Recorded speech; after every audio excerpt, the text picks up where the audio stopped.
마지막 때를 살아가는 우리가 가장 피해야 할 것은 완고한 마음이라고 했습니다.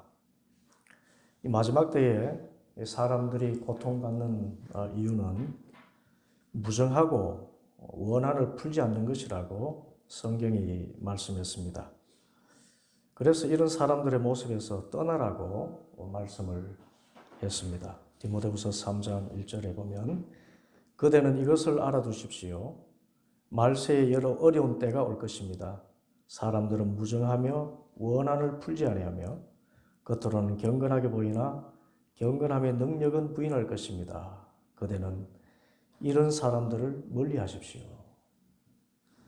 이런 사람들을 멀리하라는 것은 우리도 이런 사람이 되지 않도록 조심해야 한다는 말씀입니다.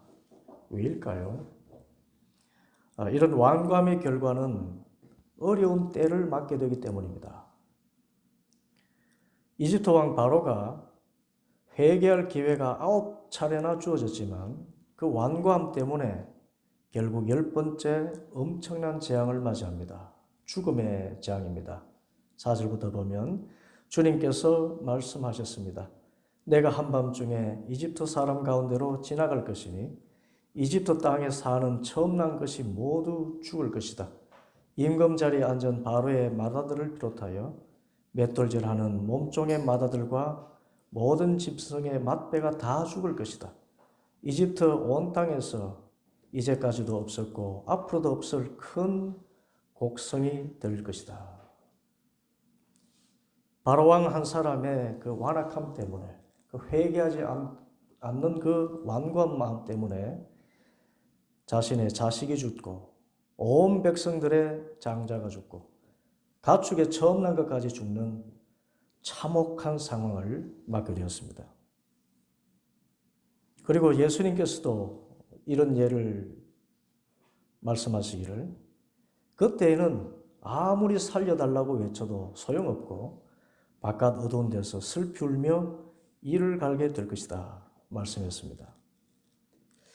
그러므로 우리는 지금 내가 살아가는 이 시간이 내 삶의 마지막 때라 생각하고 완악한 마음이 나를 다스리지 못하도록 용서하고 또 회개하면서 늘 마음을 지켜야 할 것입니다.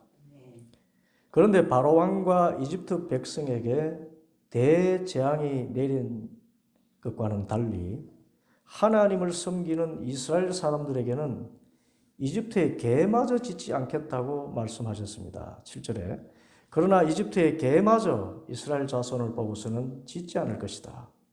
이는 나 주가 이집트 사람과 이스라엘 사람을 구별하였다는 것을 너에게 알리려는 것이다. 왜일까요? 왜 이스라엘 사람들에게는 개조차 짓지 않도록 하나님께서 선처를 하셨을까요? 이스라엘 백성들이 완고하지 않거나 죄가 없어서 그럴까요? 아닙니다. 다만 이 말씀 때문입니다. 내가 이집트 사람과 이스라엘 사람을 구별하였다는 것을 너희에게 알리려는 것이다. 하나님이 우리를 구별하셨기 때문에 이렇게 선한 길로 인도하신다는 것입니다. 우리가 선한 행실을 하거나 의로워서가 아니라 하나님께서 무조건적으로 나를 선택하시고 나를 하나님의 자녀로 구별하시기 때문에 우리에게 이와 같이 선한 능력을 보여주시는 것입니다. 이것을 우리는 하나님의 불가항력적인 은혜라고 합니다. 하나님의 은혜입니다. 저 역시 부족하고 완악한 사람임에도 불구하고 목사로서 살아갈 수 있는 유일한 근거는 이 하나님의 은혜 때문입니다. 제가 회심하게 된 말씀 로마서 4장 5절입니다. 일을 하지 아니할지라도 경건하지도 아니한 자를 의롭다 하시는 이를 믿는 자에게는 그 믿음을 의로 여기시나니. 세번역 성경에서는 그러나 경건하지 못한 사람을 의롭다고 하시는 분을 믿는 사람은 비록 아무 공로가 없어도 그의 믿음이 의롭다고 인정을 받습니다. 그래서 에베소서 2장 8절 9절에 여러분은 믿음을 통하여 은혜로 구원을 얻었습니다. 이것은 여러분에게서 난 것이 아니요 하나님의 선물입니다. 행위에서 난 것이 아닙니다. 그러므로 아무도 자랑할 수 없습니다. 그 말씀하신 것입니다. 이렇듯 하나님은 이스라엘 백성들이 하나님의 은혜로 사는 것을 삶의 원리로 알고 살아가는 의미에서 이집트 온 땅에 흑암이 들여온 상황에서도 광명한 빛을 비춰주셨고, 바로 왕과 이집트 모든 사람들이 사망의 곡성을 터뜨리는 그때에 개마저 이스라엘 자손을 보고서는 짓지 않는 그런 은혜를 베푸신 것입니다. 이뿐 아니라 말씀 보면 이 마지막 재앙 이후에 이스라엘이 이집트에서 나오게 될 때 정말 희한한 일이 벌어질 것을 말씀합니다. 11장 1절 보면 바로가 너희를 내보낼 때에는 여기에서 너희를 마구 쫓아낼 것이니 이제 너는 백성에게 일러서 남자는 이웃에 사는 남자에게 여자는 이웃에 사는 여자에게 은부치와 금부치를 요구하게 하여라. 주님께서 이집트 사람들이 이스라엘 백성에게 호감을 가지게 하시고 또 이집트 땅에서 바로의 신하와 백성이 이 사람 모세를 아주 위대한 인물로 여기게 하셨다. 여러분, 어떻게 이집트 전역에 죽음의 재앙을 안겨준 사람들에게 호감을 갖게 될 수가 있습니까? 정말 원수 같은 사람들에게 어떻게 호의를 베풀 수가 있을까요? 그것도 이집트 사람들이. 어떻게 반역의 괴수를 위대한 인물로 여길 수 있겠습니까? 이집트 사람들에게 또 바로 왕에게는 모세는 반역의 수괴가 아닙니까? 그런데 그를 위대한 인물로 여기게 하셨다는 것입니다. 그리고 어떻게 난리를 일으킨 사람들이 은부치와 금부치를 요구하는데 순순히 내어줄 수가 있습니까? 그런데 이런 일이 일어났습니다. 실제로 출애굽받은 당일에 출애굽기 12장 33절 보면 이집트 사람은 우리 모두 다 죽게 되었다 하면서 이스라엘 백성에게 어서 이 땅에서 떠나라 하고 재촉하였다. 그래서 이스라엘 백성은 아직 빵반죽이 부풀지도 않았는데 그 반죽을 그릇째 옷에 싸서 어깨에 둘러매고 나섰다. 이스라엘 자손은 모세의 말대로 이집트 사람에게 은부치와 금부치와 의복을 요구하였고 주님께서는 이스라엘 백성이 이집트 사람에게 환심을 사도록 하셨으므로 이집트 사람들은 이스라엘 자손의 요구대로 다 내어주었다. 이렇게 하여서 그들은 이집트 사람들에게서 물건을 빼앗아가지고 떠나갔다. 누가 하셨다고 합니까? 하나님께서 그렇게 하셨대요. 사람의 이성과 감정으로는 도무지 이해할 수 없는 것입니다. 우리는 이것을 하나님의 은혜라고 이야기합니다. 우리는 하나님의 이 무조건적인 은혜, 나를 무조건 선택하시고 또 불가항력적으로 은혜를 내려주시는 그 은혜로 살아갑니다. 바로는 우리가 흉볼 수가 없지요. 바로처럼 완악하고 말씀에 불순종하고 하나님께 불평하며 살아가도 하나님은 이 한 가지 원리, 내가 너를 선택했다. 이 이유 하나로 우리가 도무지 이해할 수 없는 은혜를 베푸시는 것입니다. 그래서 에베소서 3장 20절 하나님은 우리 가운데서 일하시는 능력을 따라 우리가 구하거나 생각하는 것 이상으로 더욱 넘치게 주실 수 있는 분이시다 말씀하신 것입니다. 그런데 성경을 보면 이 정도는 하나님의 은혜 축에도 못 들어가는 것입니다. 정말 어마어마한 은혜인데 하나님의 은혜의 본질을 찾으면 이것은 은혜 축에도 못 들어가는 호의 정도가 되는 그런 일들이에요. 우리가 정말 도무지 이해할 수 없는 크나큰 하나님의 은혜가 따로 있습니다. 그것이 무엇인가요? 오늘 이집트에 내린 마지막 재앙 가운데 이 재앙이 미치지 못하도록 하나님이 하신 일입니다. 성경은 이 사건을 유월절이라고 하지요. 이제 하나님께서 마지막 재앙을 내리시기 전에 모세와 아론에게 말씀하셨습니다. 12장 2절 보면 너희는 이 달을 한 해의 첫째 달로 삼아서 한 해를 시작하는 달로 하여라. 온 이스라엘 회중에게 알리어라.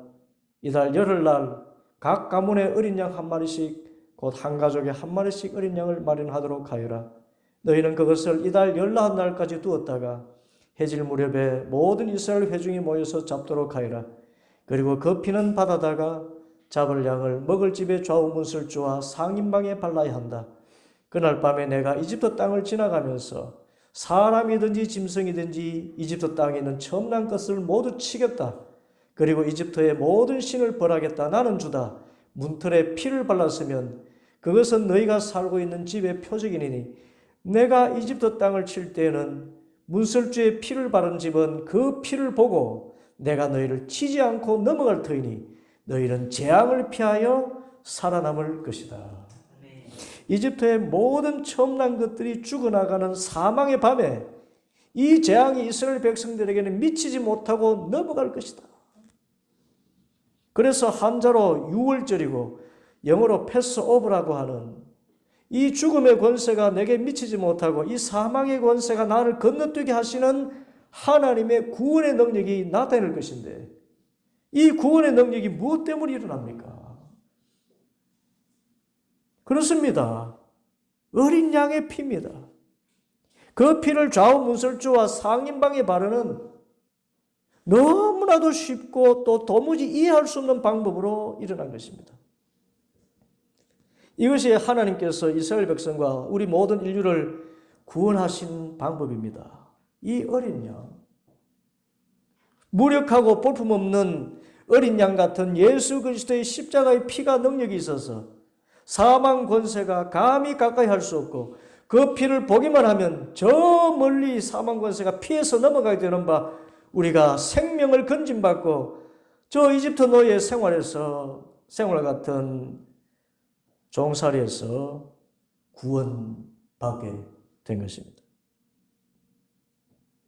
우리는 모두 죄인입니다. 바로의 완악함 같은 그 완악함이 크든 작든 우리 마음에 있습니다. 이집트 백성이 세상 풍요의 신을 섬기는 것, 우리 그리스도인들이지만 물질의 욕심에 묶여 살고 있습니다. 그런데 이런 죄인들을 똑같이 멸망시키지 않으시고 선택하셨다는 그 이유 하나로 건져내셔서 새로운 생명을 얻고 하나님의 백성으로서 저 영원한 가나안 땅에 들어가시는 것, 오직 하나님의 은혜입니다. 그 은혜가 저 어린 양 예수 그리스도의 십자가의 피로서 확정되었습니다. 도무지 알 수 없는 일, 우리의 모든 죄를 대신해서 하나님의 유일하신 아들 예수님께서 십자가에 피 흘려 죽게 하시고 그 피를 믿기만 하면, 그 어린 양 예수 그리스도를 나의 구원자로 믿기만 하면 죽음에서 생명으로 옮기신 하나님의 은혜, 우리는 이 은혜로 죄사함 받았고 이 은혜로 구원을 받아서 새롭고 영원한 생명을 얻게 된 것입니다. 애국 사람들에게 은근보화를 취하는 것, 그것과는 비교할 수 없는 하나님의 은혜, 그것은 유일하신 아들인 하나님 자신인 예수님을 나의 죄를 대신해서 십자가에 피를 죽게 하신 그 피 흘림의 은혜, 그 은혜로 우리가 구원을 받았다는 것입니다. 그래서 사도 바울은 이 십자가의 피의 은혜를 하나님의 우리를 향하신 사랑의 확정이라고 분명히 선포했습니다. 로마서 5장 6절 이하에 우리가 아직 약할 때에 그리스도께서는 제때에 경건하지 않은 사람을 위하여 죽으셨습니다. 의인을 위해서도 죽을 사람은 거의 없습니다. 더욱이 선한 사람을 위해서라도 감히 죽을 사람은 드뭅니다. 그러나 우리가 아직 죄인이었을 때에 그리스도께서 우리를 위하여 죽으셨습니다. 이리하여 하나님께서는 우리들에 대한 자기의 사랑을 확정하셨습니다. 그러므로 지금 우리가 그리스도의 피로 의롭게 되었으니 그리스도로 말미암아 하나님의 진노에서 구원을 얻으리라는 것은 더욱 확실합니다. 우리가 하나님의 원수일 때에도 하나님의 아들의 죽으심으로 말미암아 하나님과 화해하게 되었다면 화해한 우리가 하나님의 생명으로 구원을 얻으리라는 것은 더욱더 확실한 일입니다. 사도 베드로도 증거했지요. 베드로전서 1장 18절에 여러분은 조상으로부터 물려받은 여러분의 헛된 생활 방식에서 해방되었습니다. 여러분도 아시지만 그것은 은이나 금과 같은 썩어질 것으로 된 것이 아니라 흠이 없고 티가 없는 어린 양의 피와 같은 그리스도의 귀한 피로 되었습니다. 하나님께서는 이 그리스도를 세상이 창조되기 전에 미리 아셨고 이 마지막 때에 여러분을 위하여 나타내셨습니다. 여러분은 그리스도로 말미암아 하나님을 믿고 있습니다. 하나님은 그리스도를 죽은 사람 가운데 살리시고 그에게 영광을 주셨습니다. 그래서 여러분의 믿음과 소망은 하나님을 향해 있습니다. 그러므로 우리는 자랑할 것이 없습니다.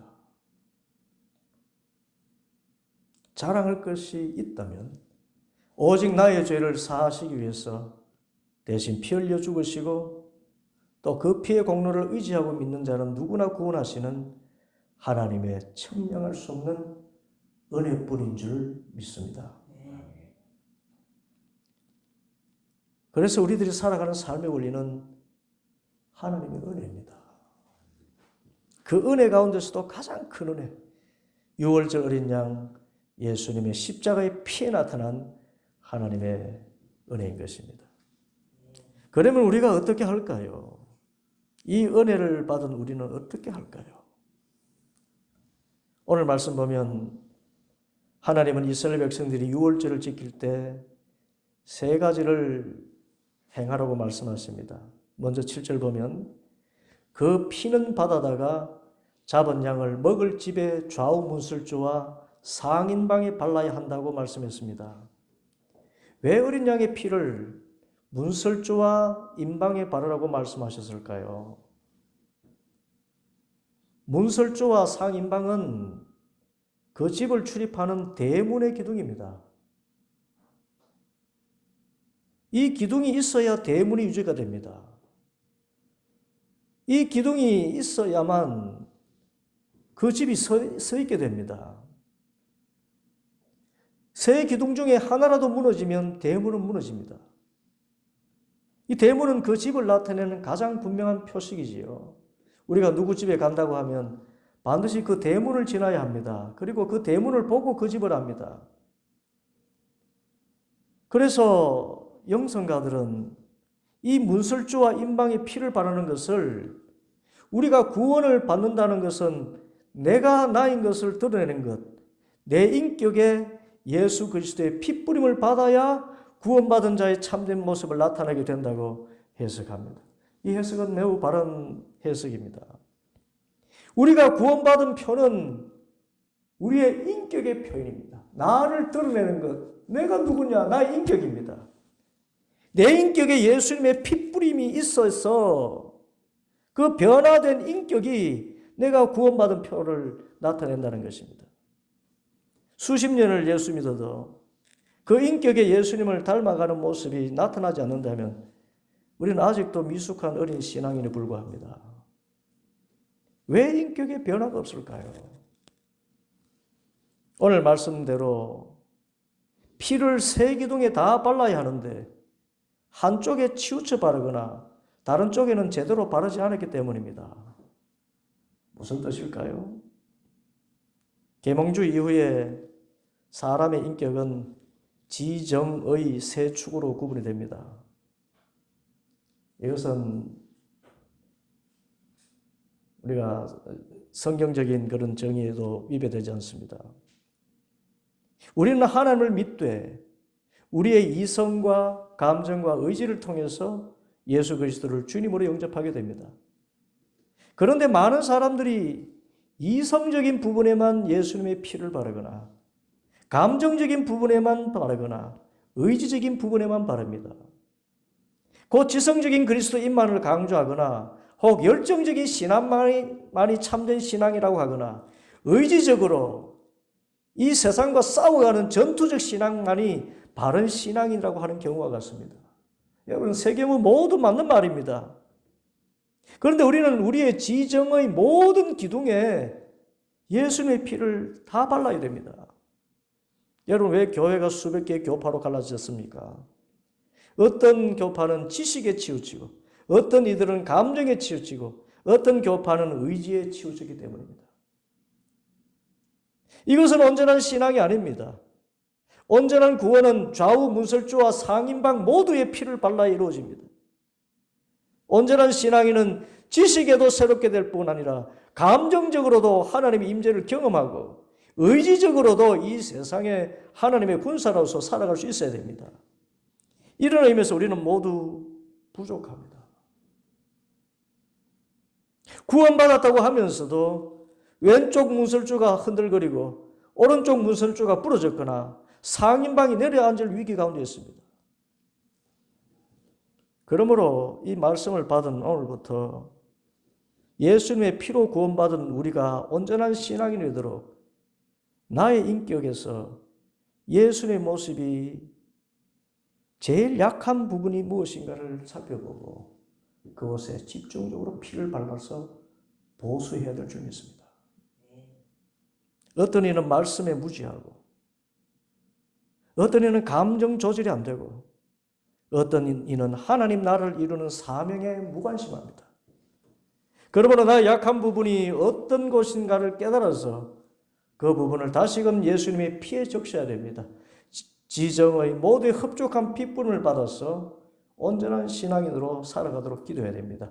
그때 하나님은 우리의 연약함을 아시기 때문에 우리의 약점을 이미 십자가에서 다 감당하신 그 능력과 은혜로 우리를 온전하게 하시는 것입니다. 내 인격의 대문, 좌우설주와 임방에 예수님의 피를 모두 발라서 온전한 신앙인으로 살아갈 수 있는 우리 모두가 되기를 바랍니다. 둘째로 보면 14절에 이 날은 너희가 기념해야 할 날이니 너희는 이 날을 주 앞에서 지키는 절기로 삼아서 영원한 규례로 대대로 지켜야 한다고 말씀하셨습니다. 우리는 앞으로 남은 삶 동안 어린 양 예수님의 십자가의 은혜와 사랑을 항상 기념해야 된다는 것입니다. 여러분, 기념하는 것이 무엇입니까? 잊지 않고 기억하는 행위입니다.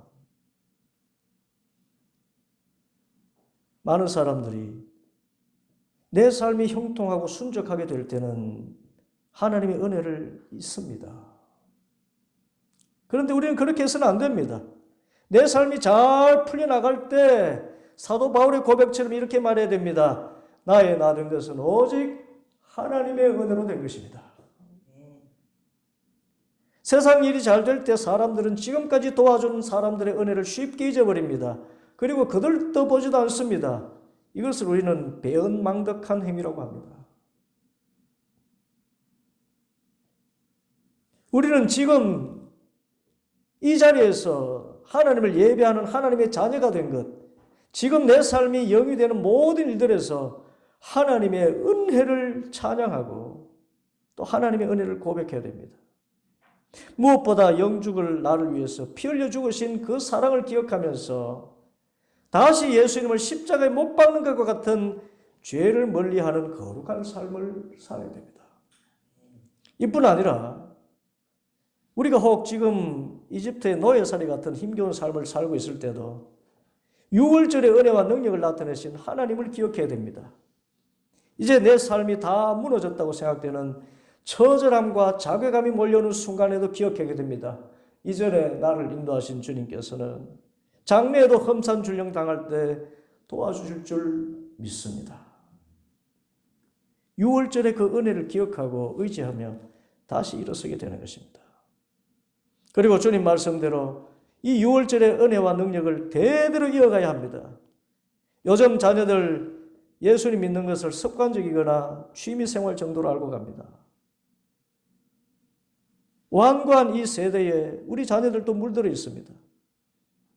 그러나 우리는 주님 말씀을 최선의 가치로 알고 사는 사람들입니다.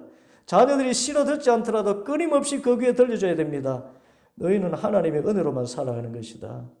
예수님의 십자가의 은혜를 알고 살아가면 어떤 상황에서도 이겨낼 수 있단다. 끊임없이 가르쳐야 됩니다.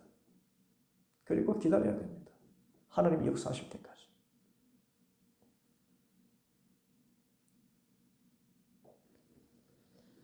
너희는 이 날을 주 앞에서 지키는 절기로 삼아서 영원한 규례로 대대로 지켜야 한다.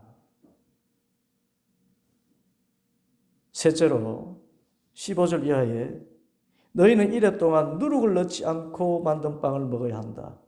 첫날부터 이래 날까지 누룩을 넣은 빵을 먹는 사람은 누구든지 이스라엘에서 끊어진다 경고하셨습니다. 왜일까요? 왜 누룩을 넣지 않고 만든 빵을 먹어야 된다고 하십니까? 그것은 이스라엘 백성들이 출애굽하던 날 워낙 급히 나오던 탓에 빵 반죽이 부풀지도 않았는데 그 반죽을 그릇째 옷에 싸서 어깨에 둘러매고 나오던 그 상황을 잊지 말라는 것입니다. 곧 하나님께서 나를 구원하신 이 일이 내가 무엇을 준비하고 공을 쌓아서 이룬 일이 아니라 전적으로 하나님께서 하나님의 때에 하나님의 선하신 의지로 하신 일이기 때문에 이 일을 결코 잊어서는 안 된다는 것입니다.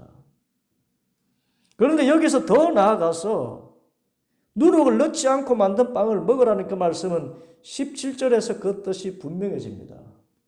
너희는 무교절을 지켜야 한다.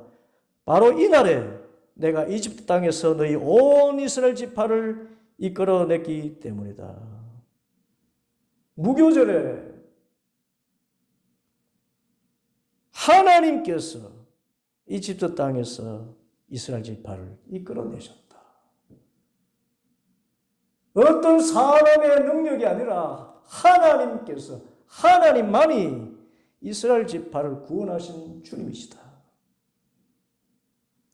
예수님께서도 누룩에 대해서 말씀하시면서 바리새인과 사두개인의 누룩을 조심하라고 하셨지요.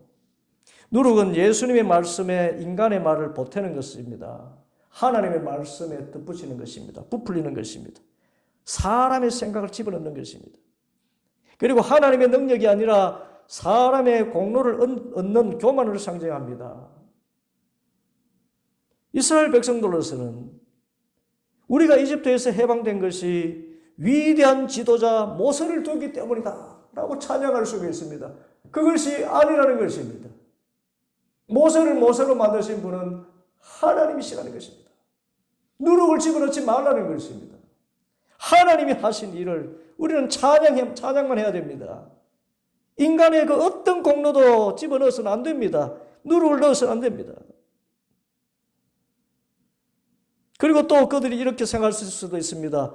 우리가 그동안 430년 동안이나 기도를 많이 해서 이렇게 우리가 하나님을 움직였기 때문에 우리가 구원을 받게 되었다. 여러분, 기도 많이 하는 것도 내 의가 되어서는 안 됩니다. 왜냐하면 기도를 하게 하신 이가 하나님이시기 때문입니다. 그래서 모든 것을 하나님의 은혜에 두고 하나님의 의에 두고 하나님의 능력에 두어야 됩니다. 그래서 출애굽 해방이 놀라운 역사, 6월절 어린 양의 피로 구속하신 이때에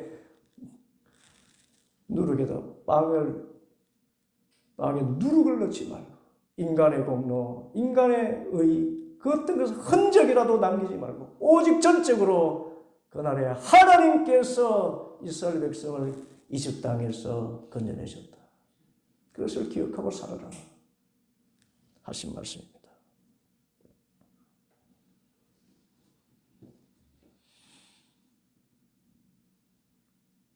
마지막 때에 죽음의 심판을 면하고 영원한 천국에 들어갈 수 있도록 은혜를 베푸시는 하나님, 죄로 말미암아 죽을 수밖에 없는 죄인을 어린 양 예수님의 피로 씻으시고 구원해 주신 하나님, 그 은혜를 기억하고 이 은혜를 날 찬송하고 오직 하나님의 은혜입니다. 그리고 이 은혜를 대대히 전하고 무엇보다 이 은혜를 아는 자들로서 나의 인격의 대문에 어느 한 곳 무너진 곳이 없는 온전한 인격으로 성장함으로 십자가의 피의 은혜를 삶으로 증거하는 모든 성도들 되기를 간절히 바랍니다. 기도하겠습니다.